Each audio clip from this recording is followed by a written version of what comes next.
Hello dear students, welcome on my YouTube channel English classes by Suman ma'am पे आप सभी का स्वागत है। कैसे हैं बच्चों आप सभी? अच्छे होंगे, प्रिपरेशन कर रहे होंगे।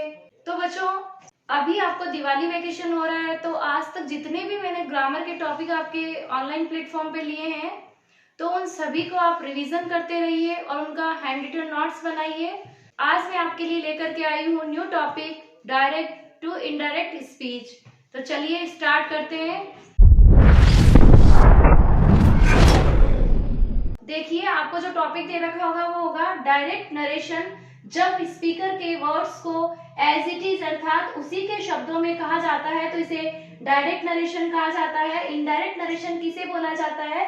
जब वक्ता के शब्दों को अपने शब्दों में व्यक्त किया जाता है तो इसे इनडायरेक्ट नरेशन कहा जाता है। तो बच्चों देखिए, what is the difference between direct narration and indirect narration. तो बच्चों, इनको हम डायरेक्ट स्पीच भी बोल सकते हैं, इनडायरेक्ट स्पीच भी बोलते हैं।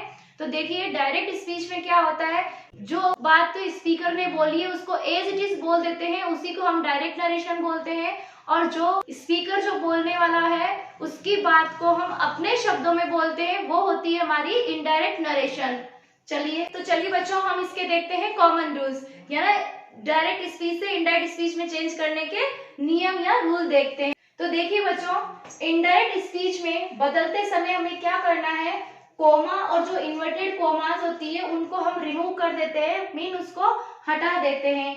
दूसरा होता है हमारा रिपोर्टिंग वर्ब को रिपोर्टेड स्पीच के भावानुसार बदल देते हैं, ना उसमें क्या कहा जा रहा है उसके अकॉर्डिंग हम उसको चेंज कर देते हैं। थर्ड रूल क्या हमारा, रिपोर्टिंग स्पीच और रिपोर्टेड स्पीच को जोड़ने के लिए सेंटेंस के अकॉर्डिंग हम कनेक्टिव वर्ड का यूज करते हैं। 4 रूल्स होता है इसका, टेंस, प्रोनाउन और सम वर्ड्स में इसको चेंज कर दिया जाता है। तो फर्स्ट रूल हमने क्या देखा था, कोमा एंड इन्वर्टेड कोमा को हम हटा देते हैं। उसके बाद में इसको जोड़ने के लिए ना दोनों अलग अलग क्लॉज बन जाती है, तो इनको जोड़ने के लिए कनेक्टिव वर्ड का यूज किया जाता है डेट। असर्टिव सेंटेंस में हम डेट कनेक्टिव वर्ड का यूज करते हैं। उसके बाद में हमने देखा tense, pronoun and some other changes भी इसमें किए जाते हैं। चलिए बच्चों, एक एग्जांपल से समझते हैं हम। Ram said to Shiv you are my best friend. तो यहाँ देखना है कोमा एंड इन्वर्टेड कोमा को वहां से हटा दिया जाता है। उसके बाद में जो वर्ब होती है वो किसके अकॉर्डिंग चेंज होती है, रिपोर्टेड स्पीच के अकॉर्डिंग। उसके बाद हमें देखना है जो टेंस है उसमें क्या चेंजेस होते हैं, प्रोनाउन संबंधी क्या चेंजेस होते हैं, और यदि कोई सम अदर वर्ड्स दे रखे हैं तो उनको कैसे चेंज किया जाता है। तो देखिए, Ram told Shiv, connective word हमने क्या कहा था, दैट का यूज करना है। तो दैट, अब जो ये यू है, तो बच्चों यहाँ ध्यान रखना है, मैं इसकी एक चार्ट बनवाने वाली हूँ आपको कि फर्स्ट पर्सन कौन सा होता है, सेकंड पर्सन कौन सा होता है एंड थर्ड पर्सन कौन से होते हैं। तो देखिए, फर्स्ट पर्सन आई और we change according to subject and second person you change according to object and third person होते हैं वो नो चेंज रहते हैं, यानी एज इट इज उनको लिखा जाता है। तो देखते हैं यहाँ हमारा क्या आ रखा है यू, तो यू किसके अकॉर्डिंग चेंज होगा, ऑब्जेक्ट के अकॉर्डिंग। अब यहाँ हमें देखना है कि ऑब्जेक्ट हमारा क्या है, शिव है, तो शिव क्या है, मैल है, तो हम इसके लिए क्या यूज करेंगे, ही का। उसके बाद में आर, आर हमारे किस में आता है, कौन से टेंस में आता है, प्रेजेंट कॉन्टिन्यूअस टेंस में। तो यहाँ प्रेजेंट टेंस में आता है तो हम इसको किस में ले जाएंगे, पास्ट टेंस में। तो ही वॉज, उसके बाद माई, माई हमारा यहाँ पे क्या है, पजेसिव है, तो माई पजेसिव है, तो किसका है, आई, मी, माई। इन सभी का मैं आपको चार्ट बनवा देने वाली हूँ। तो देखिए, माई पजेसिव होता है आई का, तो I change according to subject. अब सब्जेक्ट हमारा राम है, तो राम के लिए हम क्या यूज कर सकते हैं, ही का यूज कर सकते हैं। लेकिन यहाँ हमारा पजेसिव दिया हुआ है, तो वहीं हमें जो ही है प्रोनाउन, उसका पजेसिव क्या लेंगे, हिज। तो यहाँ क्या कर देंगे, he was his best friend. तो देखिए बच्चों, इसको हिंदी में समझना कि राम सेड टू शिव, राम ने शिव को कहा था कि you are my best friend, कि तुम मेरे क्या हो, बेस्ट फ्रेंड हो। तो देखिए, इसको चेंज किया तो हमने कैसे किया था, राम टोल्ड शिव, राम ने कहा था कि ही वॉज हिज बेस्ट फ्रेंड, कि वह उसका बेस्ट फ्रेंड है। यानी यहाँ तो हमने क्या कर दिया था, एज इट इज बात को बोल दी थी और यहाँ पे अपने ही शब्दों में उसको बोला गया था। तो देखिए बच्चों, यहाँ हमें इसका एक चार्ट बनवाना है, टेंस चेंजेस का, प्रोनाउन चेंजेस का एंड सम अदर वर्ड्स का। तो देखिए, चेंजिंग टेंस, सबसे पहले हम देखते हैं कि टेंस को किस प्रकार चेंज किया जाता है, कौन सा टेंस किस टेंस में चेंज होता है? तो प्रेजेंट सिंपल टेंस चेंज होता है सिंपल पास्ट में। इसका मतलब ये हुआ बच्चों कि जैसे हमने एक्टिव टू पैसिव लिया था तो वहां हमें जो टेंस था उसके नेक्स्ट टेंस में चेंज हुआ था, और अभी जो डायरेक्ट टू इनडायरेक्ट स्पीच है वहां हमें उसका पास्ट कर देना है। सिंपल प्रेजेंट टेंस है तो वो सिंपल पास्ट टेंस में चेंज हो जाएगा।